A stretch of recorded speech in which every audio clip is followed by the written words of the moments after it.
Okay, good afternoon students. So in this session we will discuss about the turning shop, and in this section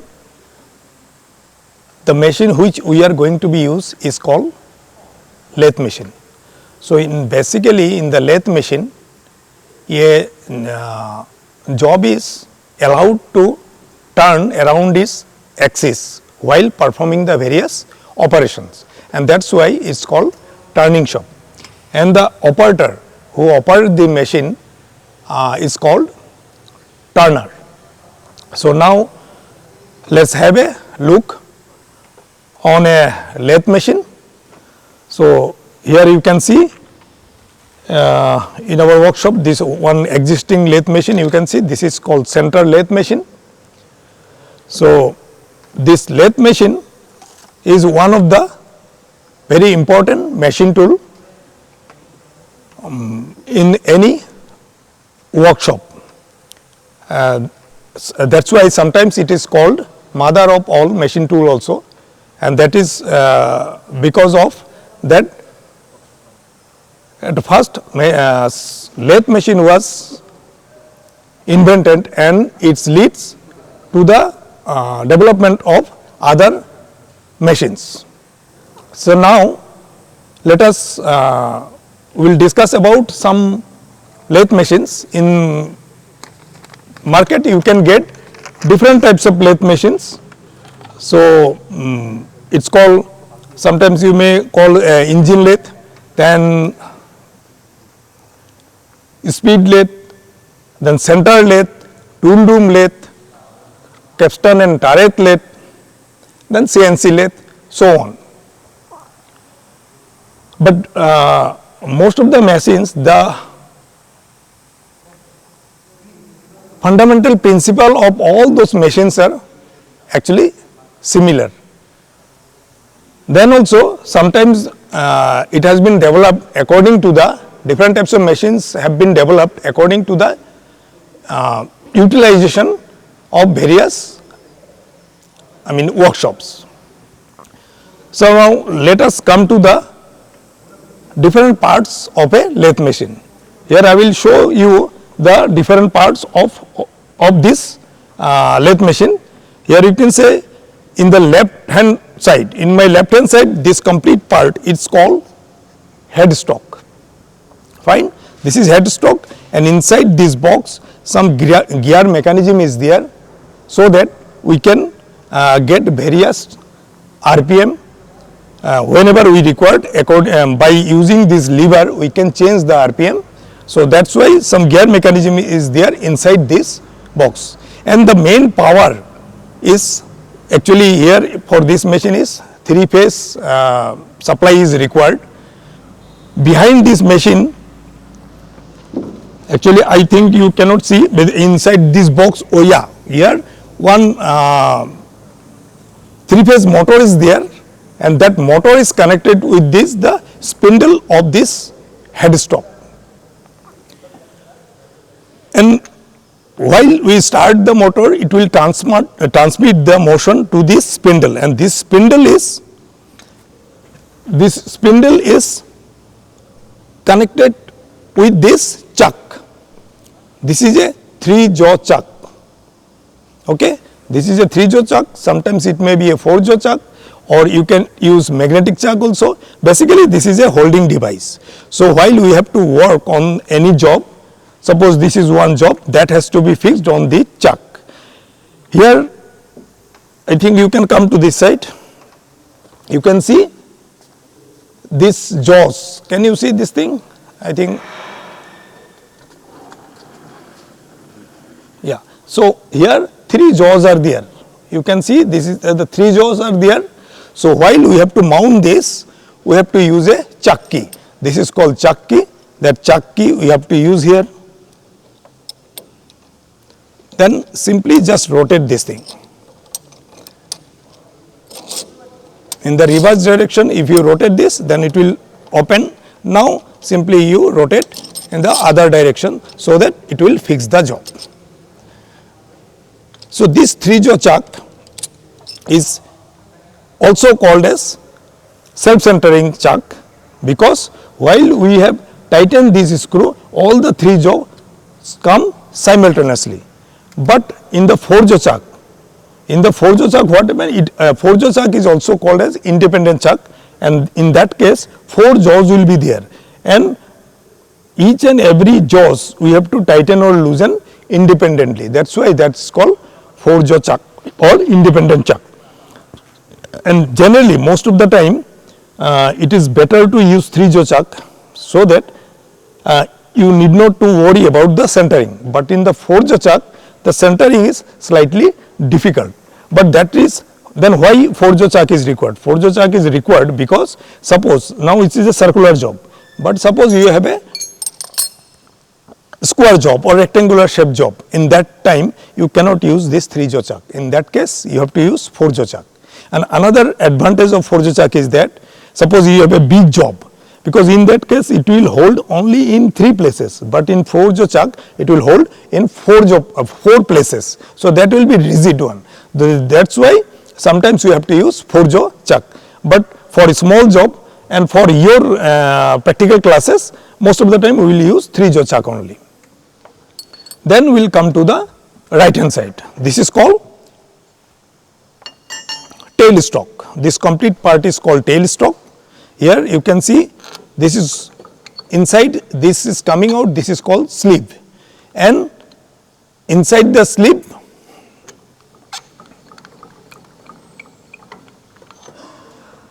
one dead center is there. It is called dead center. Sometimes we can use revolving center also. This is chuck. So dead center, why have to, okay, before that let us tell me the parts of this. This is the hand wheel. Here one lever is there. With this, if you loosen this, you can place wherever it is required, you can place it. After placing this, you just tighten it so that it will be fixed in one place. Then if you rotate like this sleeve will come out. Then this dead center, just simply you push like this, then it will fix on that. Then you can tighten this one also, so that it will not go back side. And here one mechanism here is there, not mechanism actually, here taper is there, and the same taper is kept on this sleeve also, and this taper is called Morse taper.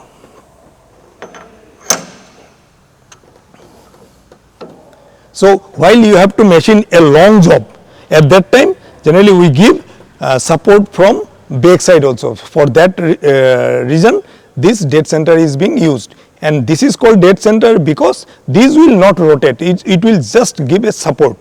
But if you have a revolving center, sometimes we use revolving center also, at that time that will also rotate. So that is the difference between these two. And this angle, whatever angle you have seen, this angle is generally kept 60 degree. Sometimes it is kept 90 degree also, but most of the time it is kept 60 degree. Then we will come to the bottom part, this complete part. This complete part is called bed. That bed is also, sometimes beds are coming like completely flat, and sometimes it's come only V group, and in our case you can see this is V and flat. So it's called combination bed. V and flat both are there. And this bed, not only bed, most of the parts, this chuck, bed, then this tail stalk, these are made of cast iron. Due to why cast iron is, because cast iron can hold, bear maximum compressive load. That's why cast iron is being used. Then come to this part. This is called carriage. This is called carriage. In this carriage also we have 5 components are there. The bottom part, this bottom part is called saddle. Then this is called cross slide, because you can see while I am rotating this hand wheel, it will go longitudinally, and while you are rotating this will go crosswise. So that's why it's called cross slide. And above this cross slide this is compound slide. This compound slide is, what are the use of compound slide? I will show you. This is especially used for taper turning. We will show you later on. Then above this, this is called tool post.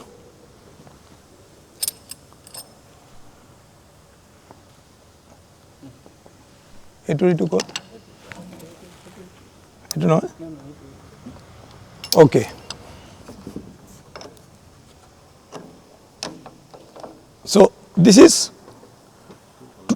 tool holder. This is the tool post. So here you can in different machine, different arrangement are there. So this is quick tool post, actually quick change tool post. Immediately you, suppose you have kept fix the tool here. Here you fix the tool like this. You can keep 4 or 5 numbers of this type of quick change tool post somewhere else, so that whichever is required, you can immediately fit on that tool post. Because for completing one job, one tool will not be sufficient. Most of the time, at least 2 tools always you required. More than 2-3 tools sometimes required. For threading operation, you need different type of tool. For plane turning, you need different type of tool. So again, suppose other you have some other operation, then also you need different types of tools. So that's why all the tool you can fit at a time in separate quick change tool post. Then you can keep here, so that whichever is required you can fit immediately, so that you can save your time. So now this is our tool post. So in the tool post we have to fit this thing, then this is the tool. Here we have to fix the tool. And one important thing is there, you will see while our technical person will show you, while they will do the operation, at that time you will see this center of this and this center should match, otherwise that will create problem. What type of problem will come, that also I will show you later on practically. So this is the thing. Then this part is called, this part is called apron. Next, this is called lead screw. Lead screw with half nut mechanism is there, and this screw is being used mostly for the threading operation. Another fixed rod, feed rod is there. This feed rod is given so that we can give automatic feed. Automatic feed means, suppose while you are cutting, you just have to move this thing, you have to move like this, so that we can do automatically. Simply just put the lever up or down according to your requirement. It will go either this way or that way. So this is the one thing. And here one lever is there. This is for thread cutting. For threading operation, that has to be used. And now coming to the headstock side, again you will get lot of levers are there. You can see here lot of levers are there. So these levers are specially used only for selection of the RPM. Whenever you have to change the RPM, here charts are, here you can see one chart is given. So for 45 RPM, for 60 RPM, what to do? one has to be kept in A, then another gear has to be in 1. So here A, B is given. Exactly here also you can see some levers are there. So all these things has been used only for adjustment of the RPM feed according to your requirement. And those then what RPM or what feed has to be used, that recommended standard tables are there, but that is not sufficient. It will the operator can decide himself. Once he will cut the material, he can understand that the whatever RPM is given, that is not suitable for that particular material. So immediately he can either reduce or he can increase the RPM and feed accordingly. So for those purpose, these levers have been given. Then finally another important part is there, that is tool. Already I told you. So this tool is being used for cutting the material, and this is made of HSS, high speed steel. So in market you will get this type of ready-made tool, but most of the time you will get the raw material only. So that raw material you have to make the cutting edge according to your requirement. Now you can see this shape is different. This is for threading. Again you can see another tool. This is for parting. This is for plane turning. So this has to be made in the shop, and for this again skill is required. So that is one important aspect of lathe operator. But nowadays these things have been become obsolete. Most of the time now in CNC machines or automatic machines where we use insert type of insert tool, which is not like this. Those are ready-made inserts are there. Only this shank portion is permanent, because shank portion is never nothing is while we are working, only this tip portion will come into action, and that will damage most of the time. So that has to be regrind again and again. But if you are going to use insert type of tool, then that headache will be not there. So immediately while this insert will break or blunt, immediately you can change it, so that we can save time. Not this. So this is about the various components of the one lathe machine and the various operation of a lathe machine. Now we will go to show you how to do the various operations. So what are the operations we can do in a lathe machine? So in lathe machines, several types of operation can be done. First of all, we can do facing. Facing means simply we have to do the machining of this surface. So by using this cross feed, that is called facing. Then plane turning, by using this movement of the carriage or automatic movement you can do, so that you can do the plane turning. Then taper turning. Taper turning, there are different types of systems you can use. One is whatever we will hear, that is by using this compound slide. This compound slide can be rotated, whatever angle you require, according to that you can rotate these things, and the feed has to be given by this cross slide only, not by this. Since it will make a angle with the axis, so whenever you rotate this, it will go in a angle, so that you will get a taper. But this will use only for shorter length. But if you need a longer length taper, at that time you cannot use, because it has some limitation. It will go up to this much only. So at that time what we can do, we can use taper turning attachment, or we can do by offsetting this tail stock. This tail stock, now this center and this center are in coincide, but we can shift this by using some here that we are not going to show you, but this can be shifted slightly, so that both will not in a same center. Then also you will get a taper. And some other operations means one important operation is this called threading. Internal threading also we can do with this machine, then external threading also we can do with this machine. Then knurling operation. Knurling means we can, suppose you want to make a rough, so that you can make a rough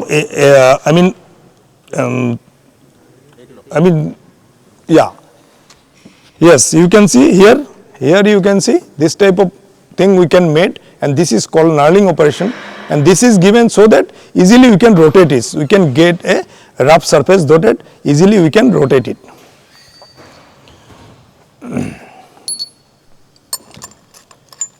And the main principle, just now I'll show you the how to cut the how it will cut actually. So this is the cutting tool. While we will start the machine, this will rotate continuously, this will rotate, and the tool we have to bring near to the job.